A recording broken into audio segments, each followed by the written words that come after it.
So in this workshop, well, happy World Earth Day. And in this webinar, I'm going to go through what World Earth Day is, what upcycling is, the best tools for upcycling, the upcycling furniture process. I'm going to go through some examples for inspiration, and then I'm going to take questions and answers after that as well. So what is World Earth Day? So more than 1 billion people celebrate Earth Day. So World Earth Day is about bringing awareness for protecting our planet. That there should be a T there. And it's an annual event. So people take part in loads of different activities all over the world, like picking up litter, planting trees, and doing things that can make the world a better and a healthier place to live in. So upcycling furniture is one way that we can help the environment. Every year there's about 10 million tons of furniture discarded annually in Europe. Like, that is an absolutely massive amount of furniture that's disregarded. And one of the main reasons why that is a lot of the more modern furniture that's built is made with lower quality. It's got poor design, so it's really hard to mend it and to give it a second chance at life, like some of the older furniture.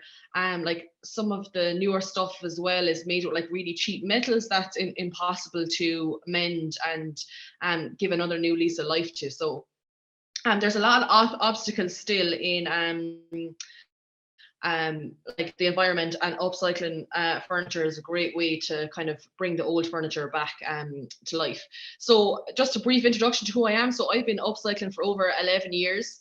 I was a former art teacher, and then I changed careers 11 years ago, and I started upcycling furniture. So I educate, that's my main thing. So I educate people on how to upcycle furniture. I would describe myself as a furniture artist because I feel like every piece I create is like a piece of art as well that's in your home. So it's like a functional piece of art is what I would call it. I'm an author to a book, and I have a blog as well where I share different projects and different tips. So what upcycling is, the term. So it's the activity of making something new from furniture or objects. So like out of something old, we create something new using like waste material. So it's kind of like increasing the value of something that maybe has been disregarded.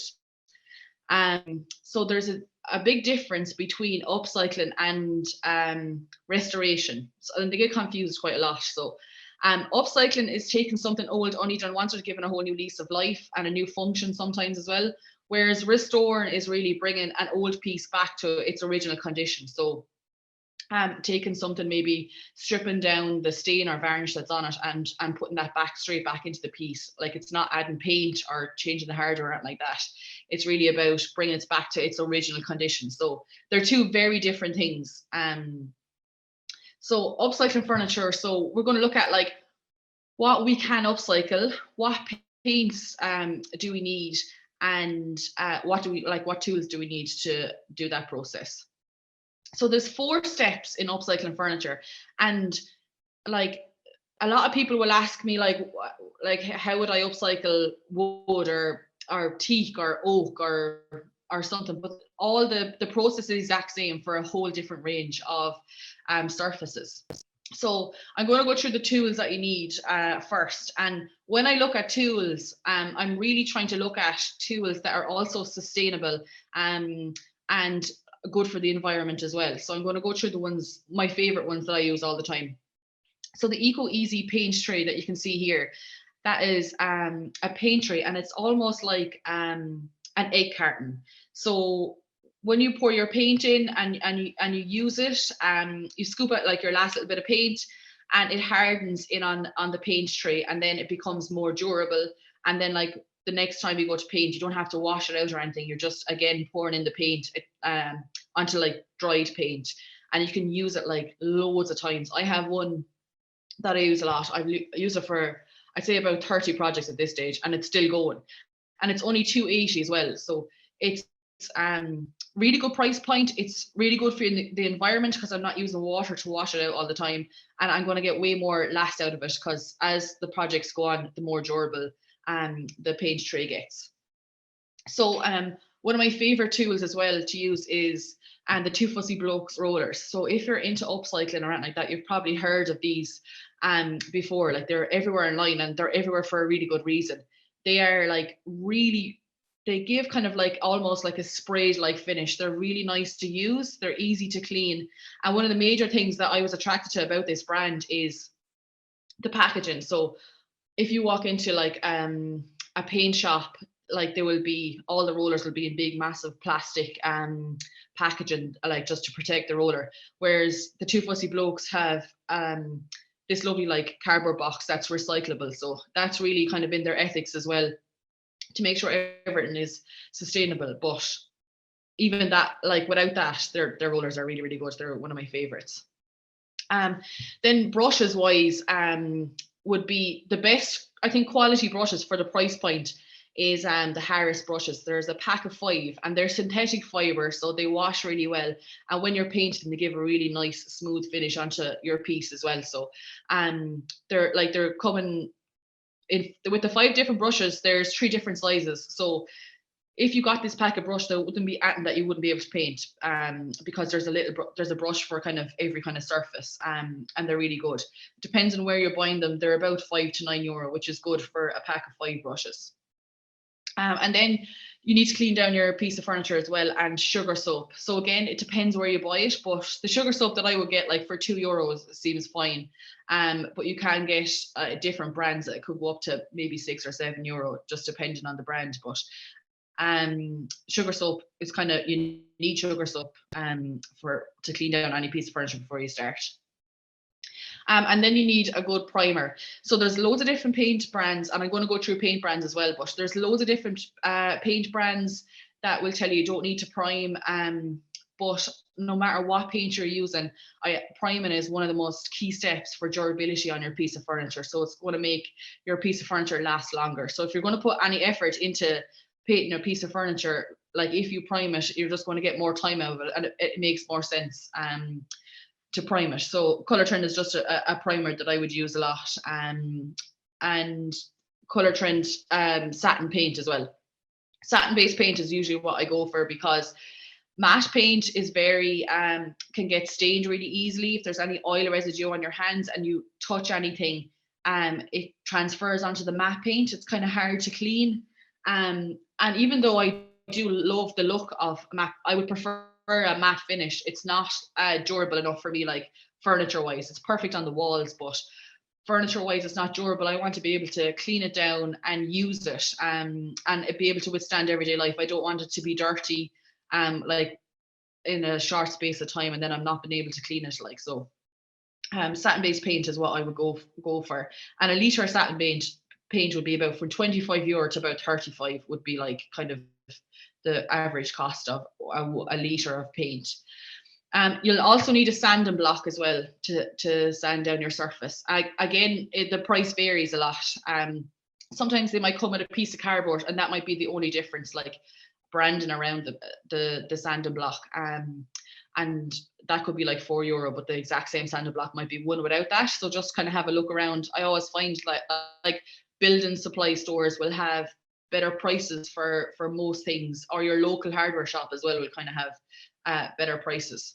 Some other things that I really like to use as well is a crud cutter. So crud cutter is, I'd always have it in my toolbox, just because it cleans furniture like better than sugar soap. But sometimes sugar soap is fine, but if any piece is like really, really dirty or grimy or needs a real proper clean, crud cutter does that job for me. Like an old piece of furniture that you might get from a kitchen might have like loads of residue built up on it, and it's kind of sticky to touch just because there's years of grime on it, and it'll be hard to remove with sugar soap, but it will remove it eventually. But crud cutter will literally lift that off in one wipe. Another reason why I love crud cutter is it can remove the wax that's left on furniture. Sometimes like a piece of Mexican pine it doesn't have varnish on it, and it's not bare, but there's something on it.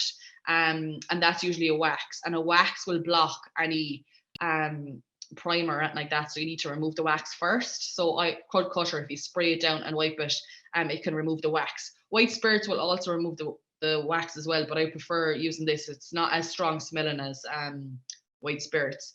Another product I really like to use is a tack cloth, and a tack cloth has got a little bit of beeswax in it, and it removes that last little bit of dust. So after I sand something, and I usually use a vacuum and hoover up any of the dust that's left behind, there's always like a small little bit of dust left in grooves and stuff, and you can pick it up brilliant with a tack cloth. So I'd always have one of those in my toolbox as well.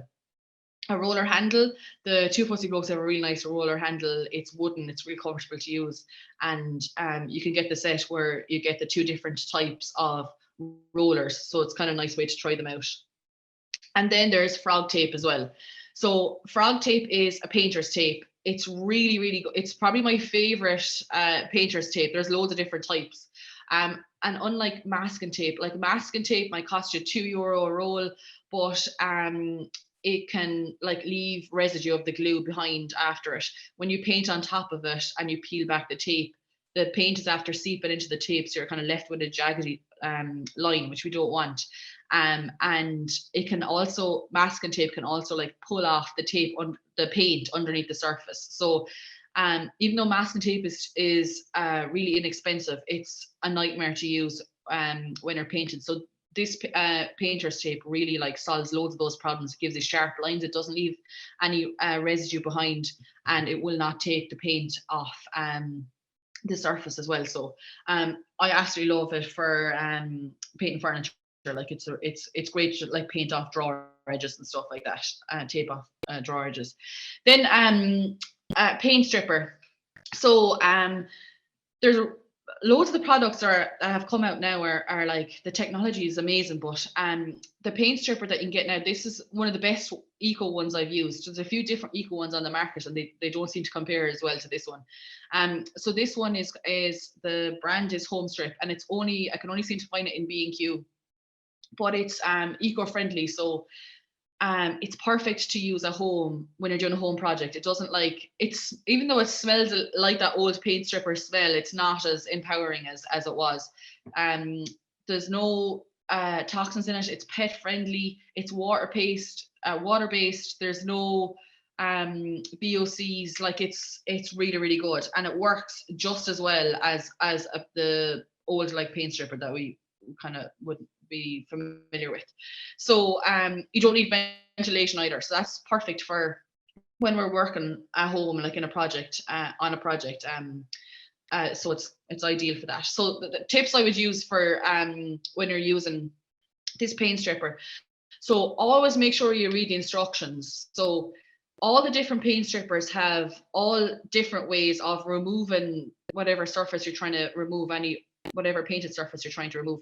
They'd have different times as well. So what times you leave it on, what times you take it off. So always make sure that you just follow the instructions that are on the tin, because they all vary. So a lot of the time we can kind of presume that the last time I used a paint stripper, I left it on for 5 minutes and peeled it off. It could be different depending on the brand. So just make sure that you read the instructions. When I'm stripping a piece, which I don't do that often, but when I do, I would always sand the surface first. So you're scuffing the surface first, and that's so that you're creating like little abrasions on the surface, so that your paint stripper can get in there and break down the paint. It'll save you like on the paint stripper, because it'll do the job like a little bit better. When you're removing the paint, then use a paint scraper and a stainless steel ball to remove the paint. I really like the stainless steel balls, especially on furniture that has awkward areas or kind of ornate areas. The stainless steel little ball is great to take that off. Don't use like wire brushes or anything like that, because it can rust. Rust can form like really quickly onto the brush, and you can be like scraping that into the wood. So just be careful with that. The stainless steel scrubbing ball is the best option. And then health and safety is really important when you're upcycling. You should always be wearing a mask when you're sanding. Even if you're outside, like I would sand a lot of my furniture outside before I bring it in, and just make sure that you are wearing a mask even when you're outside. I prefer the masks with the little vents on them. I just think they're more protective. But again, like they vary in price. And I've got one recently that's really good, that has like filters that I can change. So It was a little bit more expensive, but the mask is really good, and I can change the filters in and out, which will give me more time with the mask. Another thing that I'd always look for when I'm choosing paint is this symbol. So low VOCs. So most of the paint now that I would never really work with oil-based paint. Like the majority of it would be water-based paint, and that's because it's better for the environment. It'll have this little logo on it that says low VOC. So that's like there's like when you paint anything like throughout time, like gases will be emitted from that piece, like low level. So this is what I'm looking for when I'm looking for like a safe water-based paint. So if you went for like oil-based paint, it would be high. So there's high VOCs in it. So again, it's not good for the environment. It pollutes the atmosphere. So it's really important to be looking at those symbols. There's a medium one as well. And then I'd always wear gloves as well for sanding and just to protect my hands. And especially if you're using any chemicals or like that, make sure that you're wearing appropriate gloves when you're like doing anything with upcycling furniture. One of the most common questions I get asked as well is what sander that I use. And I have a few different ones, but my favorite one would be just the orbital sander. So it's a small little circular sander, and it's really easy to sand with because it's really lightweight, and I can just kind of fit my hand on the sander and work with it. And I've gone through maybe about 2 of them in the last few years, and I got like the Black & Decker one was only like, I think it was like €39, and it's absolutely perfect. So it's a great little starter one. So when I'm using an orbital sander, I need sanding discs, so circular sanding discs, and make sure that you always sand with the grain. So even though the orbital sanders go around in a circular motion, always make sure that you're sanding with the grain whenever you're sanding, and that's just to stop any like scratches or any damage that might be done to the piece of furniture when you're prepping it. So there's sandpaper grades. So there's different sandpaper grades. There's 80 grit. So 80 grit is really to remove a layer of varnish. So just say you were painting a tabletop and you wanted the top of the table to be bare wood. I would use an 80 grit to remove that. I'd never go below that. Like 60 and 40 is way too coarse, and that's really like for if you're kind of working with metal or something like that. It's way too harsh for wood, I think. And then 120 grit. So 120 grit is perfect for prepping furniture and scuffing the surface. So I would like a medium sanding block is 120 grit, so that's ideal. And then a 180 grit then is for in between coats. If you wanted a really super smooth finish, a 180 grit will go in between coats. But if you use the Two Fussy Blokes rollers, that's really minimized like sanding in between coats, because the Two Fussy Blokes give such a lovely finish on your piece. Like, so it's kind of rare I'd sand in between coats unless there was like a dribble or something that I would have missed. So paints. So I'm really picky with what paint brands I go with, and I've tried so many different paint brands over the years, and I always back to the same ones. And actually, there's a newer paint brand as well that I'm really loving at the moment. So I'm looking for good quality, so really good quality paint for a good price. So sometimes if the paint's really good quality and it's really expensive, it kind of will put me off a bit. So there's a really balance that I need for good quality and a good price. It's crucial. At water-based, always go for water-based, and water-based will usually have the low VOCs. So durability as well. Any paint brand that I work with, I will test it. So I'll see like how it chips. I'll also see how easy it is to paint over as well, because sometimes when you're painting something, you might have one color, and then in a year or two you want to paint over it. And I'll always make sure that it's like durable enough and that it's easy to paint over.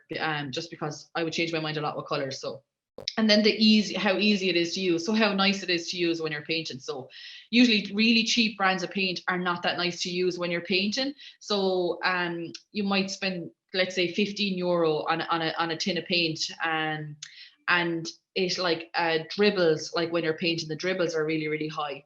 And things like it needs so many more coats of paint. So when you're painting, like you feel like you're painting like 6-7 coats, when that shouldn't be the case. So how easy it is to use is really important as well, especially when I'm teaching it too. So these are the top 3 paint brands that I would use for painting furniture. So like with walls and stuff, it would be different, but I'm very particular about paint or furniture and the brands that I'm using. And these 3 have never let me down. So the first one would be Acres Hall, and I'll always go with the finest eggshell. Acres Hall I've been using maybe for the past 2 years, and maybe 2 or 3 years, and it's really, really nice to use. It's really creamy. The coverage is absolutely gorgeous on it, and it's really, really hard wear. It's so hard wearing. It's like, I wouldn't nearly say it's bulletproof, because it's like when I've been testing it, it's really hard to like do any damage to it, which is great for painting furniture. And it's from Tullamore in Ireland as well, so it's made in Ireland, which is great. And then Colour Trend as well. I'm sure everyone knows about Colour Trend. So Colour Trend, again, I've never been let down by Colour Trend paint. Like it's never done anything odd or anything on me. It's really nice to use as well.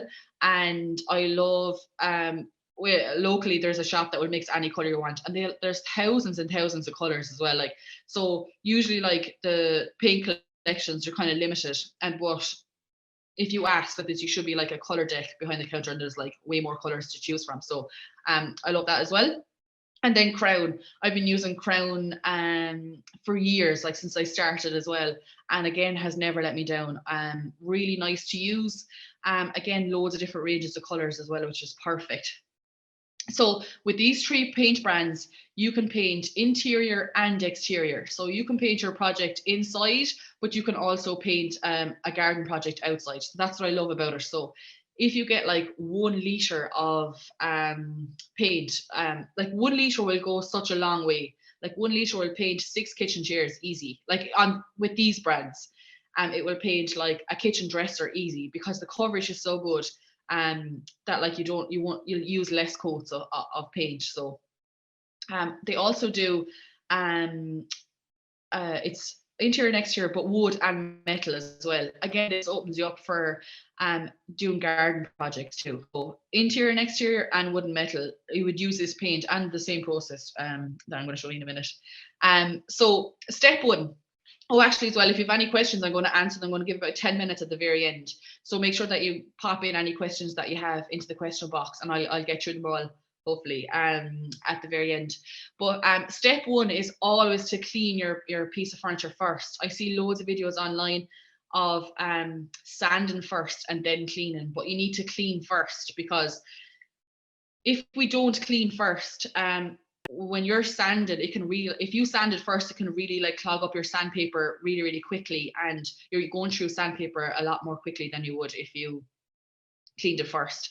Also, I don't want to be adding any moisture into my piece of furniture. So if I sanded and then applied sugar soap is going to seep into the areas that I've sanded, and it can like lift the grain. It can do damage to the wood as well. So always make sure that you clean first when you're upcycling furniture. It's really important. So I would spray the whole piece with sugar soap, and I'd leave it sit for about 30 seconds to a minute, and that's to let the sugar soap do its work, so that it like breaks down all the dirt and grime that's on the piece. And then after that, I would come in with a lightly dampened cloth to remove any residue that the sugar soap might leave behind. So make sure you don't go in with a wet cloth to remove it. It just has to be lightly dampened. And the only reason it's lightly dampened is to remove any residue that the sugar soap might have left behind. And it dries very quickly as well after that. So like you don't really have to wait before you go in sanding. So step 2 then is sanding. So with a medium sanding block, you scuff the surface. So there's a little video here of me just sanding the top of the table.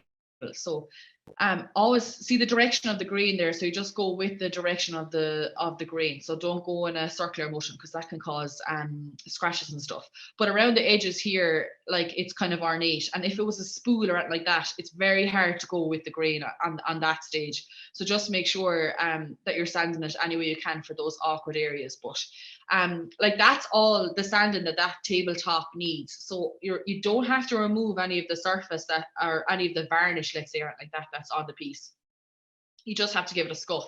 So the scuff is really important. And even when a primer says, oh, you don't need to scuff, or you don't need to sand or like that, it's the thoughts of sanding that's worse than actual sanding. Like, sanding took 30 seconds, like, to sand the top of that table.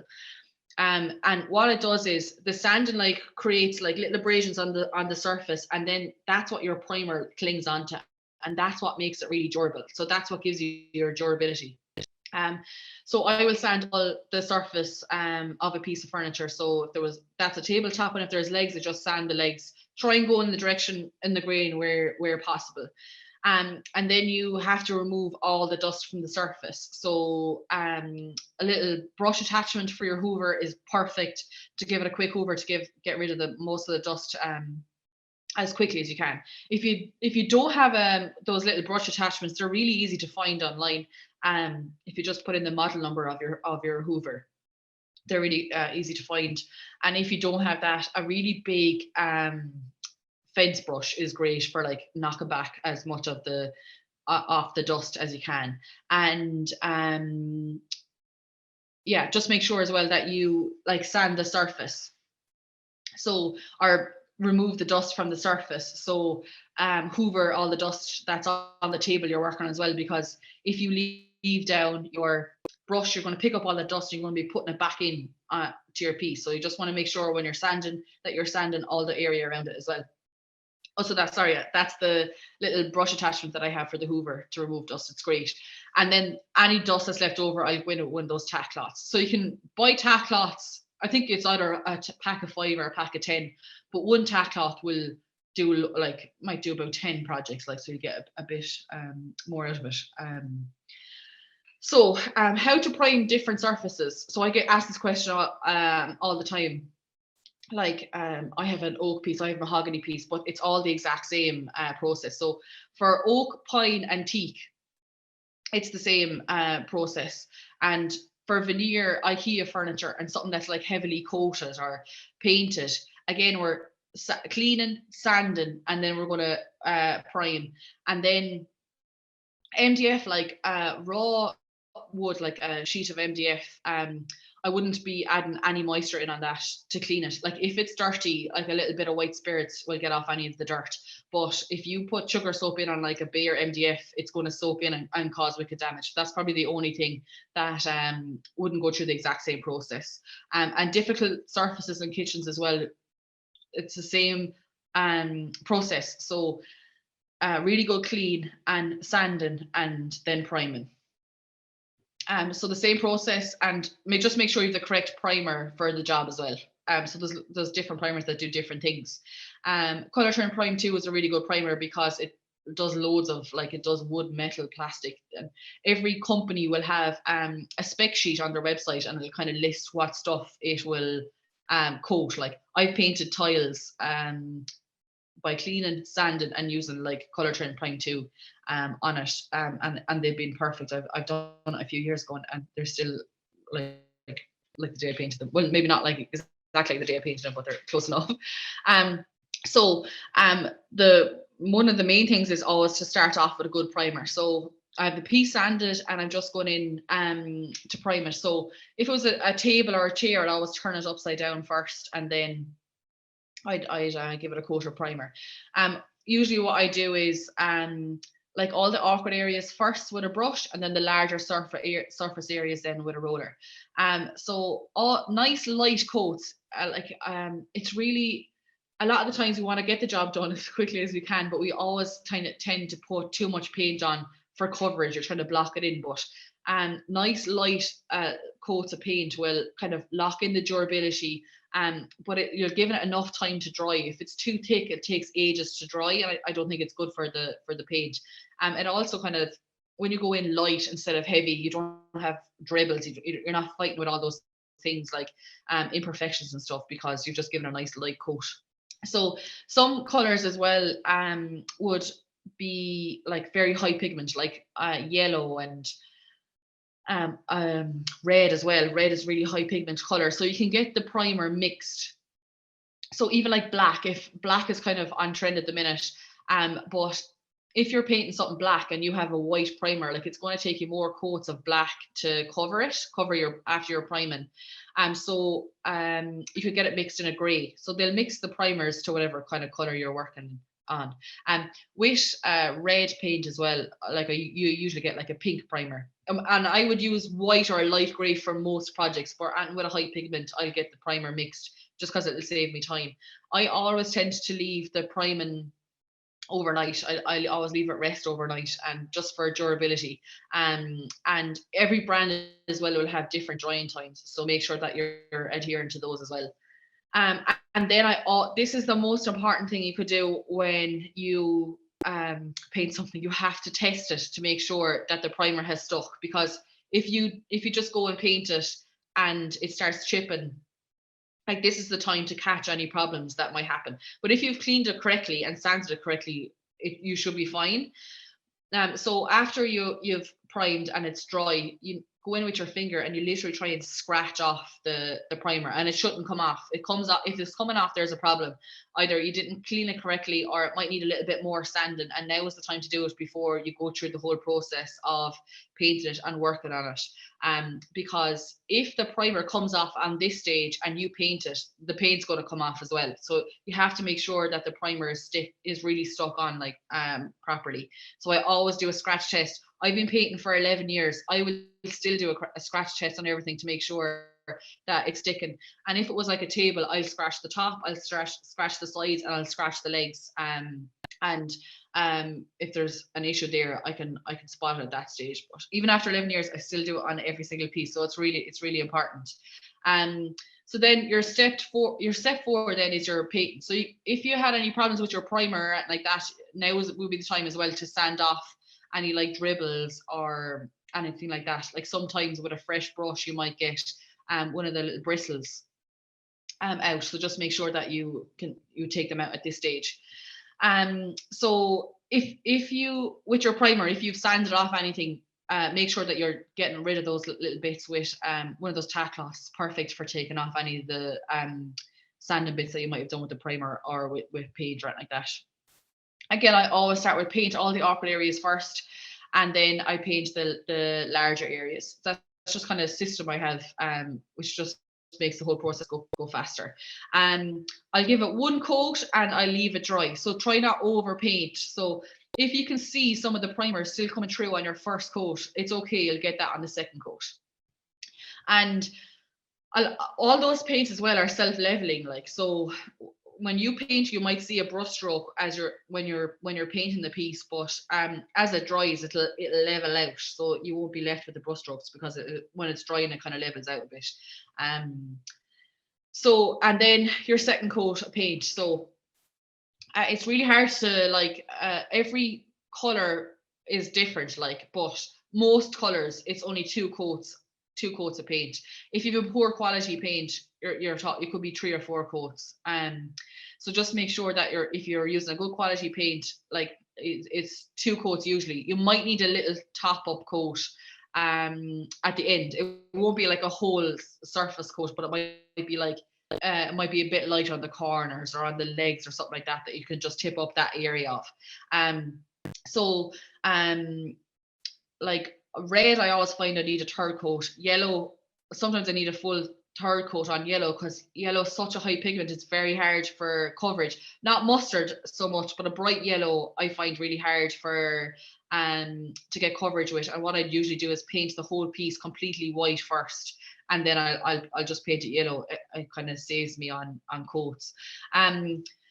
And then you can sand off any imperfections before your second coat as well, or if you have to do a 3rd coat, just in case there's any issues. Awkward areas first, and then the larger areas. So paint curing times vary. So just it'll be dry to the touch, but it could take up to 30 days for the paint to cure. So if you paint something, like if you paint your kitchen chairs, I just keep an extra eye on them, or for the first like month, and then after that they should be fine and easy to live with after that. And then your brush. So trying to keep our brushes is really important as well. So the longer we keep our brushes, the better it is for the environment. But sometimes when you have like your favorite brush, you want to keep it for as long as you can.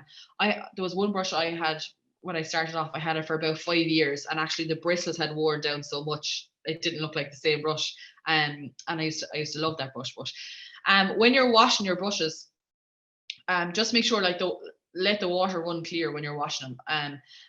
But make sure you have to break down all the paint that's inside in that brush as well. So if you just put your brush underneath the tap and let the water run clear, you're just getting all the outside of the bristles of the paintbrush. So there could be paint still left on the inside, and then that'll harden over time. So we don't really want that.